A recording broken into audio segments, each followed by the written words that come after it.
If you're over 70 and eating oatmeal every morning, thinking you're protecting your heart, you might be shocked by what I'm about to reveal. There's a food on today's list that's 3 times more powerful than oatmeal for reducing heart attack risk. And it's probably sitting in your pantry right now, completely ignored. Today, I'm sharing 5 heart-healthy foods that doctors say people over 70 should never skip. But here's the catch. One of these foods is so misunderstood that most people are eating it completely wrong, missing out on 80% of its benefits. Stick around because food number 3 has been linked to a 40% reduction in stroke risk, and I'll show you the exact amount you need to eat each week. Your heart has been beating for over 70 years. That's more than 2.5 billion beats, pumping blood through 60,000 miles of vessels in your body. But here's what most people don't realize.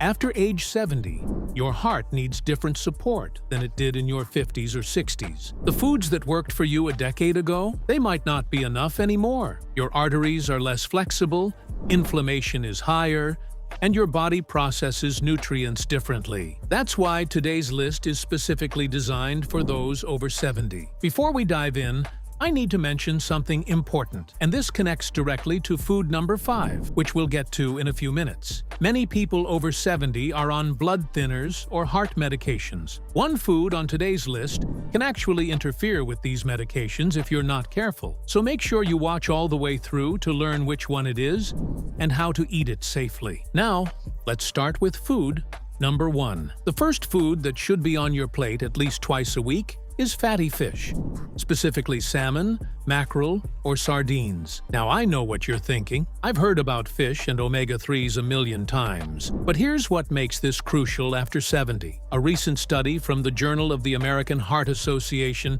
found that people over 70 who ate fatty fish twice a week had a 24% lower risk of heart failure compared to those who rarely ate fish. But here's the critical part most people miss. And this is where food number 2 comes in, because these two foods work together in a way that multiplies their benefits. I'll explain that connection in just a moment. When choosing fatty fish, wild-caught is better than farm-raised because it has higher omega-3 levels and fewer contaminants. If you're worried about mercury, here's the good news. Salmon and sardines are low-mercury options that are safe to eat 2 to 3 times per week. The ideal serving?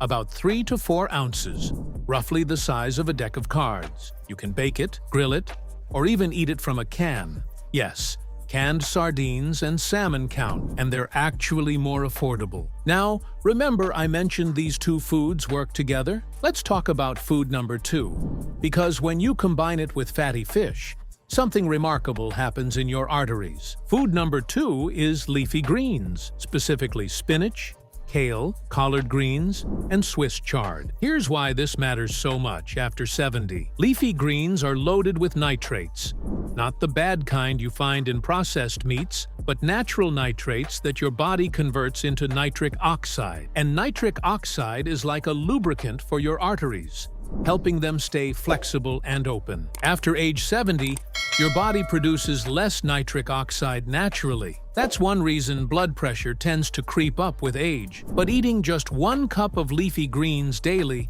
can boost your nitric oxide levels by up to 20%. Now, here's that powerful combination I mentioned. When you eat fatty fish with leafy greens, the omega-3s from the fish help your body absorb more of the vitamin K and beta-carotene from the greens. It's like a 1 + 1 = 3 situation for your heart. A study from the European Journal of Epidemiology tracked 50,000 people for 23 years and found that those who ate just 1 cup of leafy greens per day had a 26% lower risk of heart disease. But here's where it gets interesting, and this connects to food number 5, which I mentioned could interfere with certain medications. If you're on blood thinners like warfarin, leafy greens need to be eaten consistently. not sporadically. I'll explain exactly why when we get to food number 5. The best way to eat leafy greens, raw in salads, sautéed with a little olive oil, or blended into smoothies. Just 1 cup a day is all you need. Speaking of measurements, food number 3 has a very specific amount you need to eat each week to get that 40% stroke reduction I mentioned at the beginning. Let's talk about that now. Food number 3 is berries, especially blueberries, strawberries, and blackberries. Here's the specific number you've been waiting for. Studies show that eating just 3 servings of berries per week, that's about 1.5 cups total, reduces stroke risk by 32% to 40% in people over 70. Why are berries so powerful? They're absolutely packed with antioxidants called anthocyanins. These compounds don't just fight inflammation, they actually help repair the lining of your blood vessels. Think of them as a maintenance crew for your arteries. But here's what most people are doing wrong with berries. And this is critical. Many people only eat berries in yogurt or cereal, which is fine, but they're missing out on the most powerful form. The secret? Frozen berries that you eat while still partially frozen, or fresh berries with the skin on. The cold or the skin helps your body absorb more anthocyanins. You can eat them straight, blend them into smoothies, or thaw them over oatmeal. Here's another fascinating fact. Unlike many fruits that lose nutrients when frozen, berries are often frozen at peak ripeness. So frozen berries can actually have more antioxidants than fresh ones that sat on a shelf for days. Now, before we get to food number 4, which is that pantry item I mentioned at the start that's 3 times more powerful than oatmeal, let me tell you about a common mistake people make with berries. Some people think berry juice gives you the same benefits. It doesn't. You need the fiber from whole berries to slow down sugar absorption and get the full heart protective effect. Juice is just sugar water in comparison. All right, let's reveal food number 4, the one that might surprise you. Food number 4 is walnuts.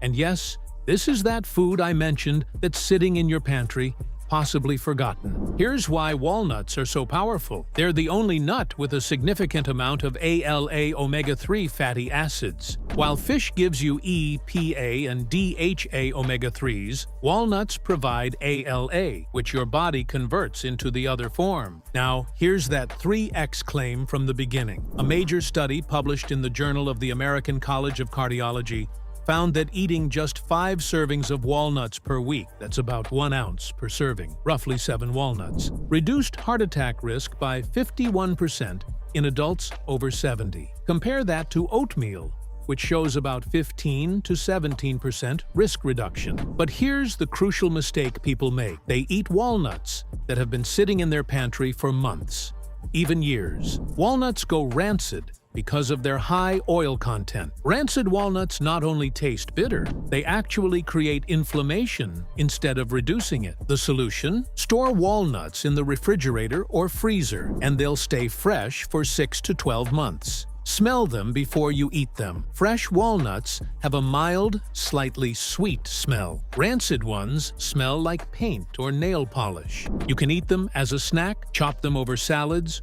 or blend them into smoothies. Just 1 ounce a day, that's about 7 walnuts, is enough to get the benefits. Now, we've reached food number 5, and this is the one I warned you about. If you're taking blood thinners or certain heart medications, you need to pay very close attention to this next part. Food number 5 circles back to something we discussed earlier, but with a critical warning. It's about vitamin K-rich foods, which include not just leafy greens, but also Brussels sprouts, broccoli, and asparagus. Here's what you need to know if you're on blood thinners like warfarin or Coumadin. Vitamin K helps your blood clot, which is normally good, but blood thinners work by blocking vitamin K. So if you suddenly eat a lot more vitamin K-rich foods, you can reduce the effectiveness of your medication. Does this mean you should avoid these foods? Absolutely not. They're incredibly heart healthy. But here's the key: consistency. If you're on blood thinners,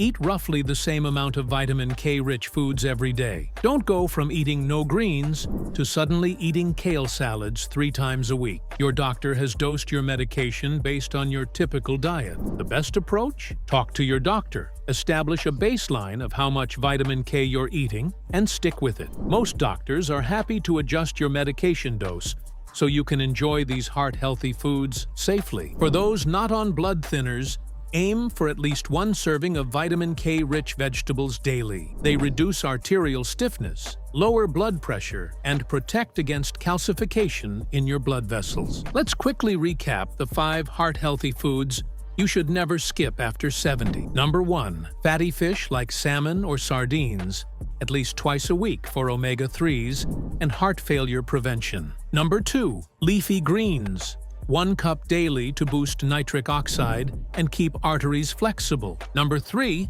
Berries, 3 servings per week to reduce stroke risk by up to 40%. Number 4. Walnuts, 1 ounce a day, stored properly in the fridge, for that powerful 51% reduction in heart attack risk. Number 5. Vitamin K-rich vegetables, daily, but consistently if you're on blood thinners. Here's your action step for today. Pick just 1 of these foods and add it to your meals this week. Don't try to overhaul everything at once. Small, consistent changes are what create lasting heart health. And remember, these foods work best when combined with staying hydrated, moving regularly, and managing stress. Your heart has served you well for over 70 years. These foods are how you return the favor. If you found this helpful, give this video a thumbs up and subscribe for more heart-healthy tips designed specifically for people over 70. Drop a comment below and tell me which of these 5 foods you're going to start eating this week. Thanks for watching,